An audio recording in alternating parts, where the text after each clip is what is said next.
Hello guys, welcome to my mini blogs. তোমরা সকলে কেমন আছো? আশা করি ভালোই আছো। তো আমি একটা নতুন ঘরের জন্য জিনিস কিনতে যাব আজকে। তো চলো সমস্তটা তোমাদের সাথে শেয়ার করে নেবো। অতি অবশ্যই কিন্তু ভিডিওটা শেষ পর্যন্ত তোমরা দেখতে থাকো, আর লাইক অ্যান্ড সাবস্ক্রাইব কিন্তু অতি অবশ্যই করে দিও। তো চলো আমি ঝটপট করে রেডি হয়ে নিচ্ছি। ও তো অফিস গেছে, অফিস থেকে আমাকে ফোন করে বললো তুমি রেডি হয়ে থেকো, আসলেই আমরা বেরিয়ে পড়বো। তো আমিও রেডি হয়ে নিচ্ছি। তো যাই হোক, ঘরে জিনিসটা ছিল, খারাপ হয়ে গেছে। প্রয়োজনীয় জিনিস খারাপ হয়ে গেলে তো কিনতেই হবে, কিছু তো করার নেই বলো। তো সেটাই আমরা এখন কিনতে যাব। তো অতি অবশ্যই তোমরা সাথে থাকো, দেখতে থাকো। আমিও রেডি হয়ে নিচ্ছি। আর নতুন জিনিস কিনতে যাচ্ছি বলে কথা, একটু সাজুগুজু তো করতেই হয়। তো আমি একটু সাজুগুজু করেই নিচ্ছি। যাই হোক, আমিও রেডি হয়ে গেছি অলমোস্ট। তো ও এসে গেছে, এখন আমরা দুজনেই বেরিয়ে পড়বো। চলো আমরা বেরিয়েও পড়েছি। তো এখন আমরা যাচ্ছি। কোথায় যাচ্ছি, কী কী কিনবো সবটা শেয়ার করবো, দেখতে থাকো কিন্তু তোমরা।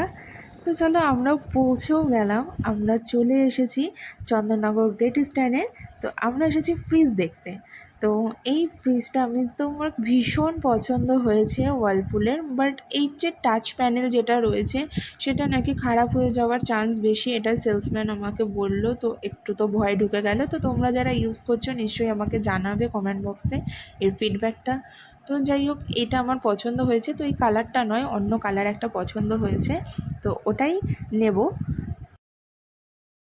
এই ফ্রিজটাও ভীষণ ভালো, ভীষণ প্রিসিয়াস জায়গা, বাট ওয়ালপুলই আমাদের এখন মনে ধরে গেছে। তো ওটাই আমরা এখন নেব। তো সবাই সাজেস্টও করছে ওয়ালপুল ভীষণ ভালো ফ্রিজের জন্য। তো আমরা ওখান থেকে বেরিয়ে পড়েছি। আমরা এখন এসেছি অরুণে। অরুণে একটু আইসক্রিম খেতে এসেছি ফ্রিজ কেনার পর, একটা রিফ্রেশমেন্ট। তো যাই হোক, ওখানে খাওয়া দাওয়া হয়ে গেল। আমরা এখন বেরিয়ে পড়েছি চন্দননগর স্ট্যান্ডের দিকে। তো আমরা এখন স্ট্যান্ড যাচ্ছি।